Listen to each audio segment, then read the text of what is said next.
Ako. Ikaw? Ilan ba ang chicks mo ngayon, Bogart? Sala. Isa lang. Anong pangalan? Ha? Anong pangalan ni chicks? Anak. Ana? Mana. Ana?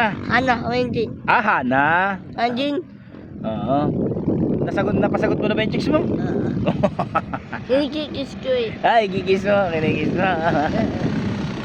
Okay guys, patuloy lang kami ni Idol Bogart na ito. At umaasa pa rin na mawala na ang violation namin ni Idol Bogart.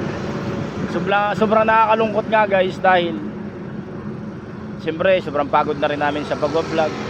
Tapos isipin mo almost 3 months na kaming naka-restrict ang account namin. Kumbaga parang laki na ng isipin namin, problema dahil ang hirap talaga guys pag naka-restrict ang account guys. Yan, ang nakabay ko. Basta guys, kahit anong mangyari, kung ano man ang maging pasya ni Lolo Meta, sana naman bigyan kami ng pagkakataon ni Lolo Meta. Naway bigyan si Bogart ng magandang kapalaran sa pagdating ng araw. Kasi minsan lang naman to. Medyo. Okay guys, patuloy lang kami sa pangarap. Bibigyan namin kayo ng ngiti at ligaya sa inyong mga labi. Kiss mo na Idol Bogart. Isang beep mo na Idol Bogart. Yung matagal. Yung nalubo-lubo. Okay guys, I love you all.